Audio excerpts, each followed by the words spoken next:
हम रोजाना नई नई चीजों को बना रहे हैं। दुनिया के सब बुद्धिमान लोग दिन रात लगे हुए हैं, पर ध्यान रखना, इनका जो प्रयोग करने वाला है वो केवल और केवल मनुष्य है, जिसने सारी साइंस और टेक्नोलॉजी से बनी हुई सब चीजों का उपयोग करना है।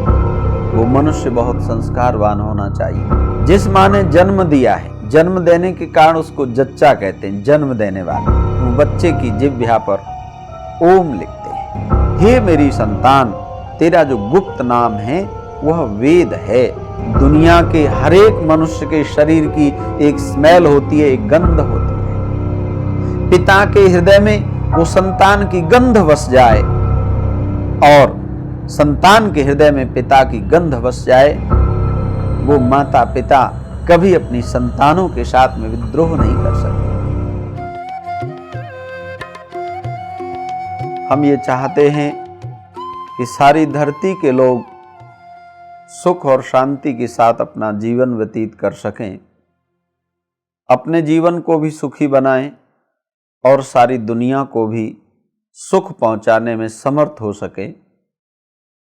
तो इसके लिए बहुत आवश्यक है कि हमारे आगे आने वाली जो पीढ़ियां हैं, वे पीढ़ियां बहुत अच्छे शुभ संस्कारों से युक्त हों।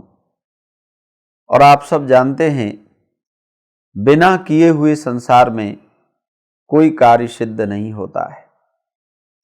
इसलिए हम जैसा चाहते हैं कि हमारा भी जीवन सुखी हो और सारी दुनिया के लोग भी सुख के साथ रह सकें, तो हमें कुछ काम करना होगा। और वो काम मनुष्य के जीवन से जुड़ा हुआ है, अर्थात हमारी जो संतानें हैं वे अच्छे प्रकार शुभ संस्कारों वाली हों। क्योंकि हम सब जानते हैं आज दुनिया बहुत उन्नति कर रही है। भौतिक दृष्टि से हम रोजाना नई नई चीजों को बना रहे हैं। अच्छी सड़कें, अच्छे साधन जुटाने के लिए दुनिया के सब बुद्धिमान लोग दिन रात लगे हुए हैं। पर ध्यान रखना, ये आप जो नई नई साइंस और टेक्नोलॉजी की उन्नति करके बहुत अच्छी अच्छी चीजें बना रहे हैं, इनका जो प्रयोग करने वाला है वो केवल और केवल मनुष्य है। इसलिए धर्म ज्ञान चैनल ये चाहता है कि वो मनुष्य जिसने सारी साइंस और टेक्नोलॉजी से बनी हुई सब चीजों का उपयोग करना है, वो मनुष्य बहुत संस्कारवान होना चाहिए। अगर वो संस्कारवान नहीं हुआ जो इसका प्रयोग करता है, जिसने सारी चीजों को यूज करना है, प्रयोग करना है, तो ध्यान रखना, वो इनका मिसयूज भी कर सकता है, इनका गलत प्रयोग भी कर सकता है। इसलिए संस्कार विधि के माध्यम से महर्षि स्वामी दयानंद सरस्वती महाराज ने एक बहुत अद्भुत श्रृंखला 16 संस्कारों की हमें प्रदान की है। और उसी संस्कारों की श्रृंखला में आज हम चतुर्थ संस्कार जातक कर्म संस्कार की चर्चा कर रहे हैं। जातक कर्म का अर्थ होता है जन्म के पश्चात किए जाने वाले कर्म, वो सब जात कर्म कहलाते हैं। संस्कृत इतनी सरल भाषा है कि आप थोड़ा सा ध्यान से समझेंगे तो पूरी संस्कृत समझ में आने लगती है। जिस माँ ने जन्म दिया है, जन्म देने के कारण उसको जच्चा कहते हैं, जन्म देने वाली माँ। इसीलिए आपने सुना होगा, कहते हैं जच्चा बच्चा का हमेशा ध्यान रखना चाहिए। तो इस ध्यान की जो शुरुआत है वो जातक कर्म संस्कार से होती है, जब बच्चे का जन्म होता है। देखो, इससे पहले गर्भाधान संस्कार हुआ जो पहला संस्कार था, दूसरा पुंसवन हुआ जो शरीर की उन्नति के लिए किया गया, और तीसरा सीमंतोनयन संस्कार हुआ। लेकिन ये तीनों ही संस्कार गर्भस्थ संस्कार कहलाते हैं, प्रीनेटल हम जिनको कह सकते हैं, यानी मां की कोख से जन्म लेने से पूर्व किए हुए संस्कार। और अब चूंकि आज बच्चे का जन्म हुआ है, इसलिए अब जन्म के पश्चात, जन्म के बाद में जो संस्कार होते हैं उनमें पहला संस्कार ये जातक कर्म संस्कार है। आज बच्चे का जन्म हुआ है। जन्म के बाद ये हमेशा ध्यान रखना है, जन्म के समय जो कुशल विशेषज्ञ लोग हैं, अच्छे जो चिकित्सक और उनके सहायक हैं, वे लोग जन्म के समय माँ के पास उपस्थित होने चाहिए। बच्चे की सब नाड़ी छेदन आदि करने के बाद, बच्चे की साफ सफाई के बाद में सबसे महत्वपूर्ण विधि सबसे पहले जो माता पिता करते हैं वो बच्चे की जिह्वा पर ओम लिखते हैं। ओम क्यों लिखा जाता है? और ऐसे ही नहीं लिखते, उस ओम को सोने की सलाका से लिखा जाता है। सोना अपने आप में एक अद्भुत पदार्थ है। यहां तक कहा जाता है कि सोना और उसकी भस्म यदि हमारे शरीर में होती है तो वो विष से हमारी विशेष रक्षा करती है। जो विष होते हैं, जहर होते हैं, उनका प्रभाव कम हो जाता है यदि सोने की कुछ मात्रा स्वर्ण भस्म के रूप में या किसी भी रूप में हमारे शरीर के अंदर होती है। तो एक सोने की शलाका पहले से बनवा के तैयार रखनी चाहिए। जैसे माचिस की तीली होती है, एक ऐसी अच्छी सी शलाका बनवा के रख लें सोने की। आप देखो, एक बार बन जाएगी, कितनी पीढ़ियों तक वो काम आएगी। बच्चे को तो जन्म होगा ना परिवार में, परिवार कैसे चलेगा, घर परिवार कैसे बढ़ेंगे? बिना बच्चों के तो नहीं बढ़ सकते। इसलिए बहुत आवश्यक है कि हम इन संस्कार की और जातकर्म संस्कार की इस विधि के मूल उद्देश्य को समझें। तो पहले से तैयारी रखें, जैसे हम और सब चीज़ों को तैयार रखते हैं। अब तो पता ही है ना कि बच्चे का जन्म होगा, तो पहले से बनी हुई जो सोने की सलाका तैयार रखी हो घर में, उसको अच्छे प्रकार से धो करके, साफ करके, और सबसे पहले बच्चे की जिह्वा पर ओम लिखते हैं। और उस सोने की सलाका के साथ ही शहद जो मधु है उसको भी बच्चे को चटाया जाता है। लेकिन साथ ही साथ दाहिने कान में पिता एक बहुत पवित्र मंत्र देते हैं। कहते हैं, वेदोषिति, हे संतान, हे मेरे पुत्र, हे मेरी संतान। ध्यान रखना, संतान में पुत्र और पुत्री दोनों आते हैं। ये ध्यान रखना है हमेशा हमको कि चाहे कन्या का जन्म हो चाहे पुत्र का जन्म हो, सबके लिए समान विधियां हैं। क्योंकि धरती को चलाने के लिए दोनों ही की आवश्यकता होती है। हमारे घर में पुत्रियां भी हों, हमारे घर में पुत्र भी होने चाहिए। तो दोनों का ये संस्कार होगा। जब मैं बालक शब्द का उच्चारण करूंगा तो ध्यान रखना वो जातिवाचक है, सबके लिए है, कन्याओं के लिए भी है, पुत्रों के लिए भी है। तो वेदोषिति अर्थात हे मेरी संतान, तेरा जो गुप्त नाम है वह वेद है, अर्थात तू अपने जीवन में ज्ञानवान बनना। बच्चे का अभी अभी जन्म हुआ है और देखो माता पिता का कितना बड़ा भाव है। पिता कहते हैं, हे मेरी प्रिय संतान, तू अपने जीवन में ज्ञानवान बनना, बुद्धिमान बनना। तू केवल हाड़ मांस का योग नहीं है, तू किसी पशु पक्षी की योनि में नहीं आया है, तू दुनिया की सर्वोत्तम योनि मनुष्य योनि में आया है। इसलिए पिता आज दाहिने कान में, सीधे कान में, राइट ईयर में ये मंत्र दे रहे हैं, वेदोषिति, तेरा गुप्त नाम वेद है। ये बहुत आवश्यक है कि हम इन विधियों के रहस्य को समझें। जिस माता पिता के हृदय में ये भावना आ जाएगी कि हमारा बच्चा भी ज्ञानवान है, हमको भी इसको ज्ञान बनाना है, तो वो फिर बच्चे के विकास में कोई कभी किसी प्रकार की कमी नहीं रखेंगे। ध्यान रखना, अगर ये विधि हम अच्छे प्रकार से समझ लेंगे तो हमारे बच्चे का जहाँ पर शारीरिक और मानसिक विकास अच्छा होगा, वहीं पर हम बच्चे का निर्माण बहुत भली प्रकार से कर सकते हैं। फिर 6 बार उस सोने की सलाका से शहद चटाया जाता है। और उसमें एक बात ध्यान में रखनी है, उसमें घी भी मिला होता है, लेकिन घी और शहद का अनुपात सब जने जरूर ध्यान रखें। कभी भी घी और शहद बराबर बराबर नहीं होना चाहिए। शहद जो है उसकी मात्रा 3 गुनी हो। मान लीजिए 1 बूंद घी है तो उसमें कम से कम 3 बूंद शहद की होना बहुत आवश्यक है। ये इनका अनुपात है। कभी भी शहद, जितने आयुर्वेदज्ञ हैं वो सब ये मानते हैं कि घी और शहद को कभी भी बराबर मात्रा में मिला करके हमें बच्चे को नहीं चटाना चाहिए। 6 बार वहां पर पवित्र मंत्र बोलते हैं और उन मंत्रों का भाव यह है कि हे परमपिता परमेश्वर, ये जो मेरी प्रिय संतान है, क्योंकि शहद जब चटाएंगे उसमें थोड़ा सा घी भी मिला हुआ है, सोने की सलाका है, तो विशेष तत्व जो हैं उस बच्चे के अंदर जाते हैं, जिससे उस बच्चे का शारीरिक विकास हो। और साथ ही साथ मंत्र बोलते हैं कि हे ईश्वर, ये जो मेरी प्रिय संतान है, इसको आप सब प्रकार से समुन्नत बनाना, इसके शरीर में जो अग्नि है, जो वायु है, इन सब का भी अच्छे प्रकार से योग बना रहे, अर्थात ये संतान कभी भी अस्वस्थ न हो, ऐसी पवित्र कामना जो है वो माता पिता के द्वारा जातक कर्म संस्कार के समय की जाती है। और यहीं पर एक विधि होती है, पिता जो है अपनी संतान के दोनों कंधों पर कोमल स्पर्श करते हैं, वजन न पड़े ज्यादा। बच्चा तो अभी छोटा छोटा है ना, छोटा सा बच्चा जन्म लेता है।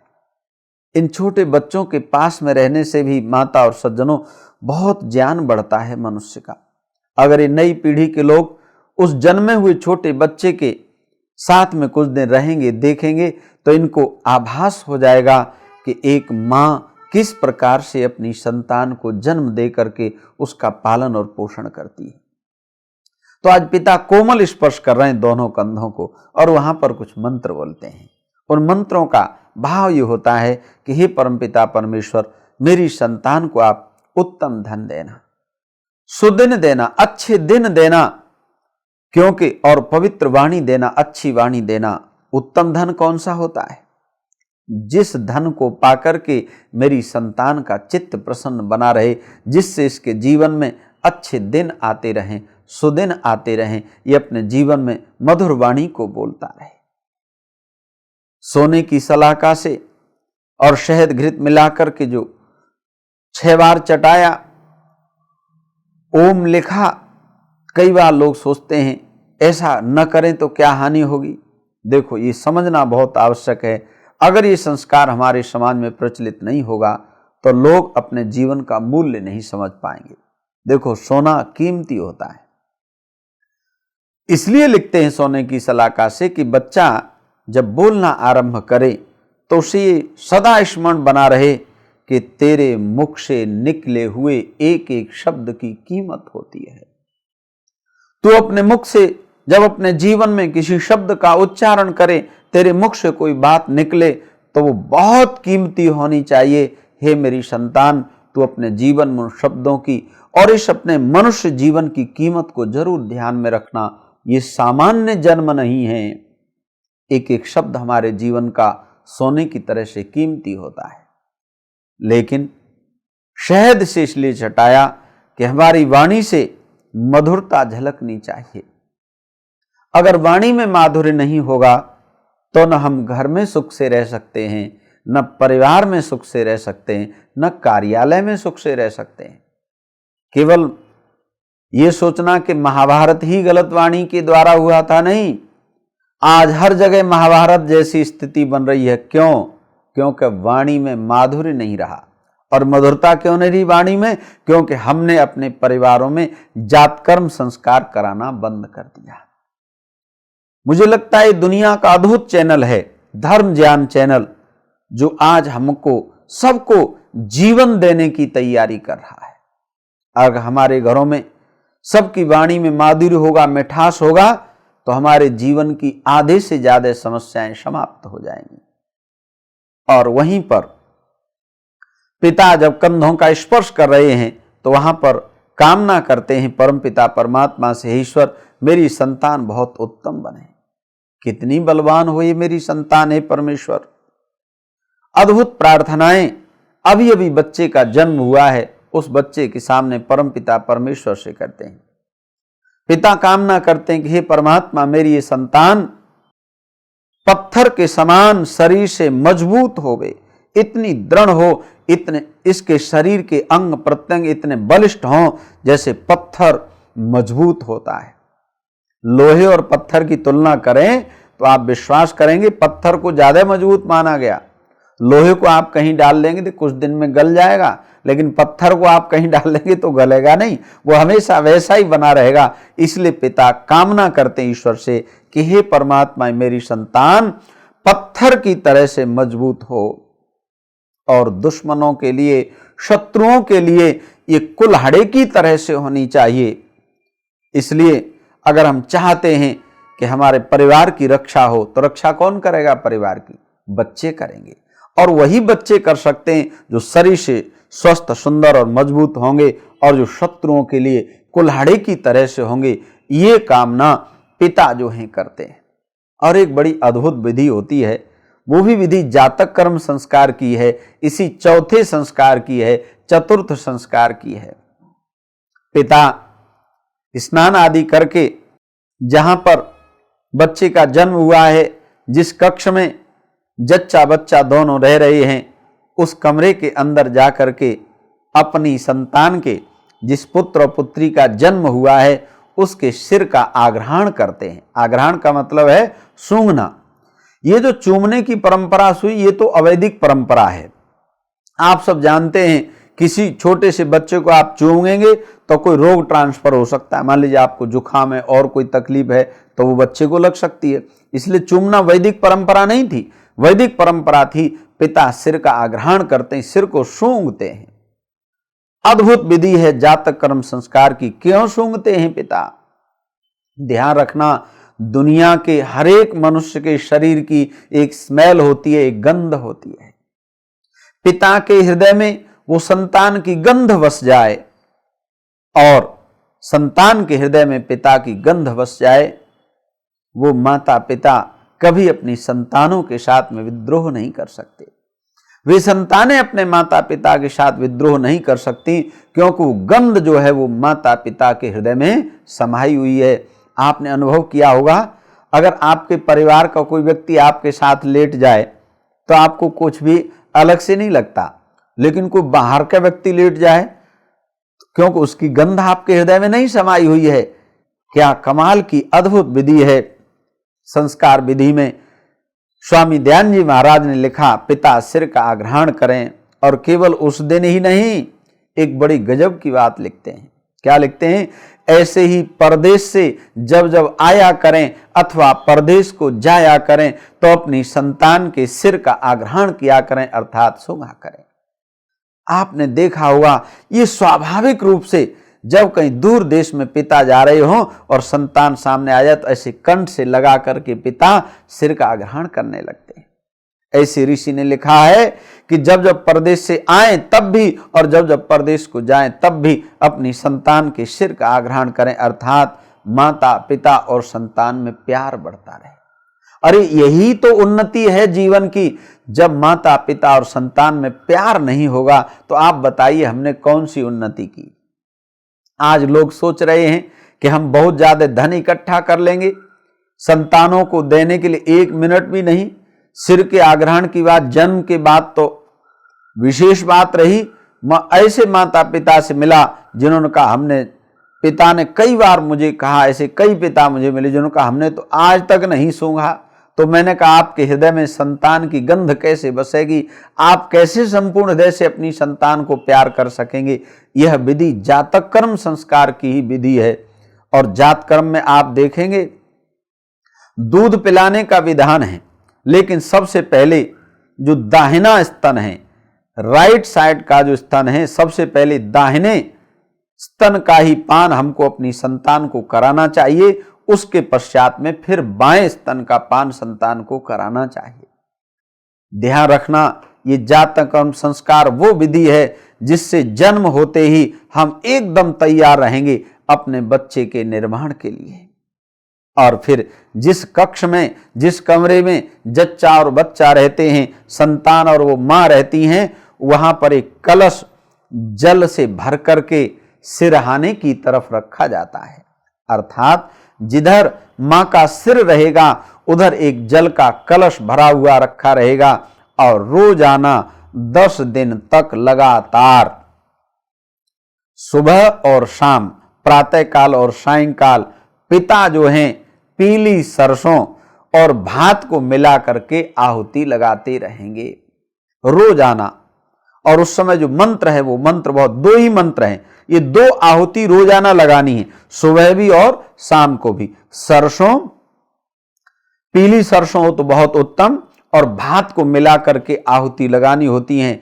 इन मंत्रों में ये कामना है कि कोई भी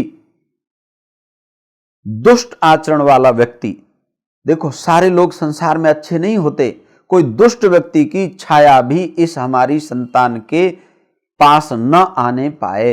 अर्थात कोई भी गंदा व्यक्ति, गलत आचरण वाला व्यक्ति, चाहे वो स्त्री हो या पुरुष हो, वो हमारी संतान के पास नहीं आने चाहिए। यह वेद में कामना है। और रोजाना जो पिता सुबह भी और शाम को भी यही कामना करेंगे कि हमारे घर में कोई भी दुष्ट व्यक्ति ना आने पाए, क्योंकि अभी अभी संतान का जन्म हुआ है, बच्चा छोटा है। इसीलिए आपने देखा हो, कहते हैं 10 दिन तक बच्चे को उसी एक स्थान पर ही रखना चाहिए। छोटे जन्मे हुए बच्चे को आप बहुत ज्यादा इधर उधर ले जाएंगे तो कोई न कोई रोग लग सकता है, कोई न कोई बीमारी लग सकती है, और वो बीमारी हवा से लग सकती है। इसीलिए जो पहले कहते थे ना कि ये हवा के द्वारा रोग लग गया, वो बिल्कुल अब तो साइंटिस्ट ने और चिकित्सकों ने स्वीकार कर लिया है कि वायु के दूषित होने के कारण, उसमें विषैले वायरस होने के कारण अनेक अनेक रोग फैलते हैं। इसलिए 10 दिन तक सुबह और शाम सरसों डाल करके और भात मिला करके आहुति लगाई जाती हैं। इससे एक और लाभ होता है, जहां पीली सरसों और भात को मिला करके गाय के घृत से यज्ञ कुंड में जो तांबे का होना चाहिए उसमें आहुति लगाते रहेंगे तो कभी जच्चा बच्चा को, प्रसूता मां को बुखार नहीं आ सकता। ये बुखार बहुत खतरनाक होता है। अगर जन्म के बाद मां को बुखार आ जाए तो बहुत उसको खतरनाक माना जाता है। लेकिन इस पीली सरसों और भात के अंदर ये शक्ति है कि रोजाना यदि यज्ञ होता रहेगा तो मां जच्चा बच्चा को कभी बुखार नहीं आ सकता। इसलिए धर्म ज्ञान चैनल ये चाहता है कि हमारे घरों में, हमारे परिवारों में बच्चे सब प्रकार से स्वस्थ हों। देखो, एक छोटा सा बच्चा यदि बीमार पड़ जाता है तो आप सब जानते हैं कितनी परेशानी होती है पूरे घर को। इसलिए ध्यान रखना, ये जातक कर्म संस्कार जो जन्म के पश्चात किए जाने वाले कर्म हैं उनको जातक कर्म कहते हैं। इसका प्रचलन होना बहुत जरूरी है। आज बहुत कम परिवार हैं जहां पर ये विधियां की जाती हैं, लेकिन धर्म ज्ञान चैनल के माध्यम से हर घर में ये विधि हो सके। और ये बहुत ज्यादा खर्चे वाला काम नहीं है, इसमें बहुत ज्यादा धन खर्च नहीं होता। हाँ, आपका अच्छा मन जरूर चाहिए। आपके मन में भाव होना चाहिए कि हमारे घर में जो नई आत्मा पुत्र या पुत्री के रूप में जन्मी है, ये बच्चा बिल्कुल स्वस्थ रहना चाहिए। और बच्चे के स्वास्थ्य के लिए जरूरी है कि मां के स्वास्थ्य का भी ध्यान रखें। इस समय जो मां का स्वास्थ्य है वही समझो बच्चे का स्वास्थ्य होगा। इसलिए पूरे घर का ध्यान उस मां की ओर और उस संतान की ओर आकृष्ट करने के लिए ऋषियों ने चतुर्थ संस्कार, जातक कर्म संस्कार का विधान किया।